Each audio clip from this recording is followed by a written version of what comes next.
دوسرا کون ہے جہاں تو ہے، کون جانے تجھے کہاں تو ہے، لاکھ پردوں میں تو ہے بے پردہ، سو نشانوں میں بے نشاں تو ہے خلوت میں تو ہے جلوت میں، کہیں پنہا کہیں عیاں تو ہے، نہ مکاں ہے نہ لامکاں میں کچھ، جلوہ فرما یہاں وہاں تو ہے، نہیں تیرے سوا یہاں کوئی، میزباں تو ہے مہماں تو ہے، رنگ تیرا یہ چمن میں بو تیری، خوب دیکھا تو باغباں تو ہے، محرم راز تو بہت ہیں امیر، جس کو کہتے ہیں رازداں تو ہے۔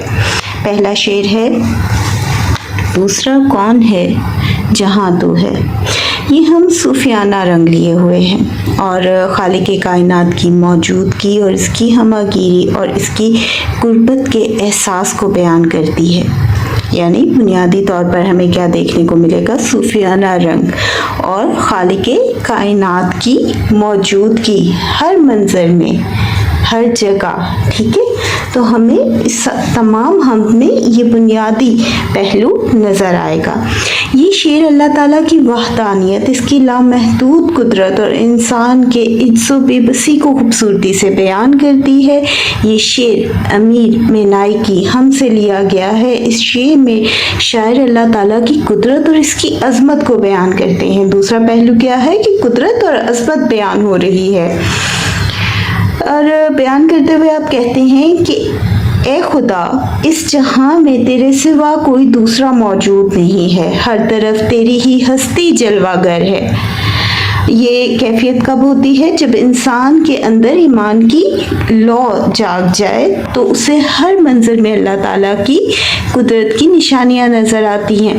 تو جو اسی لیے کہا گیا کہ یہ صوفیانہ طرز فکر ہے۔ تو شاعر کیا کہہ رہے ہیں کہ ہر طرف تیری ہی ہستی جلوہ گر ہے، پھر کون جان سکتا ہے کہ تو کہاں ہے؟ یعنی اللہ تو ہر جگہ موجود ہے، یعنی جس طرف نگاہ اٹھاؤ تیری ہی قدرت کا جلوہ ہے، یعنی تیری ذات اس قدر بلند اور عرفہ ہے کہ عقل و فہم اس کا احاطہ نہیں کر سکتی۔ اس شعر میں جہاں تو ہے سے کیا مراد ہے کہ کائنات کا کوئی ذرہ ایسا نہیں ہے جہاں اللہ تعالیٰ کی قدرت اور اس کا علم موجود نہ ہو، اور ہر جگہ اللہ تعالیٰ حاضر و ناظر ہے، یعنی اس کی موجودگی انسان اپنی محدود عقل سے اس ذات کا مکمل ادراک نہیں کر سکتا، نہیں جان سکتا۔ اس لیے شاعر سوال کرتا ہے، شاعر نے سوال کیوں اٹھایا کہ کون جانتا ہے تجھے، تو کہاں ہے؟ یعنی تیری حقیقت اور تیری عظمت کا علم کسی کو نہیں، تو اس قدر بلند اور پاک ہے۔ انسان کی فکر و سوچ کو جب معراج ملتی ہے تو اس کی زبان سے خدا کی وحدانیت کا اقرار ہوتا ہے۔ نظام کائنات کے ہر منظر میں اسے خالق کائنات کی قدرت کا جلوہ نظر آتا ہے، اور اسی کیفیت کا اظہار شاعر یہاں کر رہے ہیں بقول ماہر القادری: حاجت روا بھی تو ہے، مشکل کشا بھی تو ہے، خالق دو جہاں ہے، سب کا خدا بھی تو ہے۔ اور بچوں، آپ کو ایک میں بات کلیئر کر دی جاؤں، آیات کا حوالہ اشعار میں اور اشعار کا حوالہ آپ کو اچھے نمبر حاصل کرنے میں ہمیشہ مددگار ثابت ہوتا ہے، تو آپ اس بات کو ذہن میں رکھا کریں اور ساتھ میں ضرور یاد کیا کریں۔ اگلا شعر ہے لاکھ پردوں میں تو ہے بے پردہ، سو نشانوں میں بے نشاں تو ہے۔ لاکھوں نظریات میں اصل سچائی تو ہی ہے۔ اس شعر میں شاعر اللہ تعالیٰ کی حمد و ثنا بیان کر رہے ہیں۔ حمد و ثنا کا کون سا پہلو ہے؟ شاعر کا کہنا ہے کہ اللہ تعالیٰ کی ذات ہماری آنکھوں کے پردے سے اوجھل ہے، ہم اسے ظاہری آنکھ سے نہیں دیکھ سکتے، مگر اتنا اوجھل ہونے کے باوجود بھی وہ ظاہر ہے۔ ہم اسے ظاہری آنکھ سے نہیں دیکھ سکتے، دل کی نگاہ سے، ایمان کی نگاہ سے دیکھ سکتے ہیں، لیکن اتنا اوجھل ہونے کے باوجود بھی وہ ظاہر ہے۔ اللہ بے نشاں ہے، مگر اللہ تعالیٰ کی قدرت کی نشانیاں کائنات کے ہر ذرے میں موجود ہیں۔ شاعر کا کہنا ہے کہ اللہ تعالیٰ ہزاروں پردوں کے پیچھے ہونے کے باوجود ہر جگہ نظر آتا ہے۔ بقول